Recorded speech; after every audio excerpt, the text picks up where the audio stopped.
السلام عليكم. اليوم نديرو وصفة كارانتيطا هايلة كما راهي تبان في الصورة. قبل ما نبداو الوصفة نقولكم اشتركوا في القناة وفعلوا زر الجرس حتى يصلكم كل جديد. والآن نمر إلى المقادير وطريقة التحضير. عندنا 2 حبات بيض، عندنا 4 ملاعق زيت نباتية، ملح، كمون، فلفل أسود، وملعقة صغيرة من الخميرة الكيميائية، وعندنا 250 غرام فرينة الحمص لا فارين دو بوا شيش كما راهي تبان لكم في الصورة، وعندنا لترة تاع الماء. اذا نجوزو الى طريقة التحضير. هنا نوري لكم الماركة اللي استعملتها، تلقاوها في محلات الاتراك، فيها 500 غرام، احنا درنا 250 غرام. هنا خيروا هاد الفرينه لازم تجي رقيقه بزاف، ما يجوش فيها حبيبات حتبان لكم من الساشي وتكون ماشي طيبه. دونك هنا نديروا المقادير الجافه. نحطوا 250 غرام تاع فرينه القمح، فرينه الكارانتيطا، نزيدوا عليهم التوابل. درنا الكمون، نزيدوا عليهم فلفل أسود، حوالي نصف ملعقة مملوء من التوابل. هنا عندنا ملح هكذا، الملح حسب الرغبة، وعندنا ملعقة صغيرة تاع الخميرة الكيميائية. نخلطوا كيف كيف المقادير الجافة هكذا.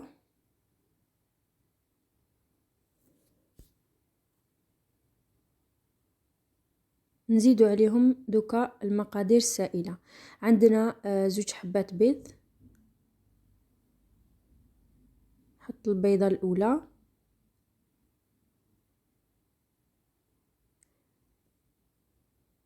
هكذايا، نزيد عليهم البيضة الثانية، ونزيد الزيت. نزيد 4 ملاعق كبيرة من الزيت النباتية هكذا.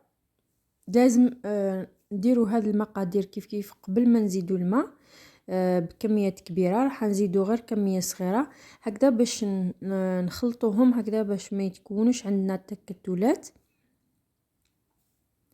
نحركوهم كيف كيف حتى ينسجموا، ومن بعد نبدأ نزيد في الماء، نحرك ونزيد في الماء حتى نتحصل على واحد السائل اللي هو كارانتيطا تاعنا.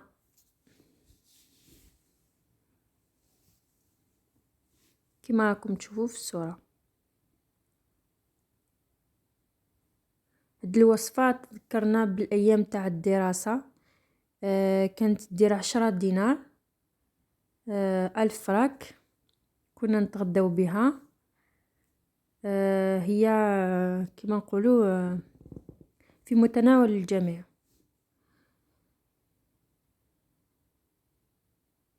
هكذا اني زدت كامل الكميات، كمية الماء،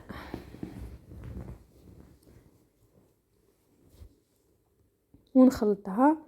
وهنا نجيب قالب يكون يعني ما يكونش بزاف، يكون الحواف تاعو عالية شوية هكذا باش ما تفيضناش في الفور.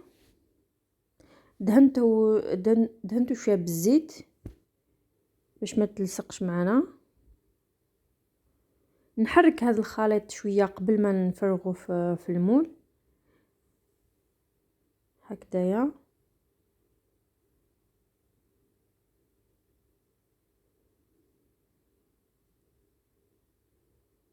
هكذا ونفرغ الخليط تاع الكارانتيطا.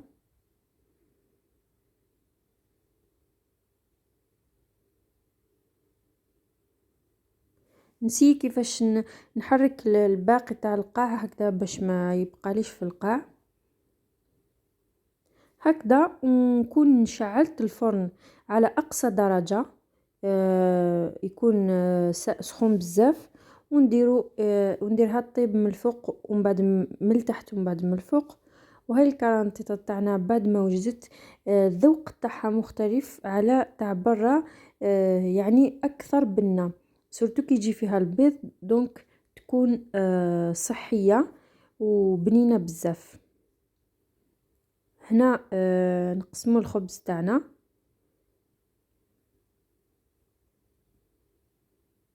نحطو شوية هريسة،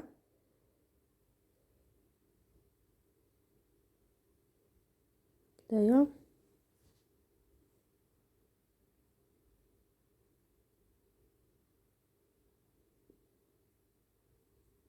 وبالصحة والشفاء ان شاء الله.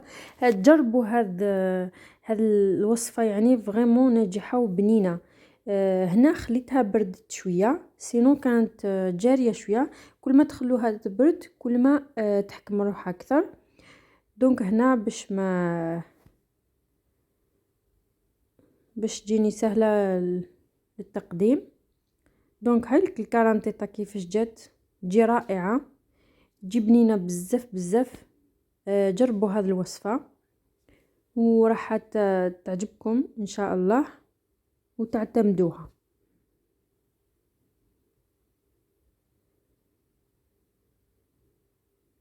نتمنى انه هذا الفيديو نال اعجابكم، واذا عجبكم ما تنسوش تشتركوا في القناة وتفعلوا زر الجرس حتى يصلكم كل جديد، وديروا جيم. اتمنى لكم يوم موفق، والسلام عليكم ورحمة الله تعالى وبركاته.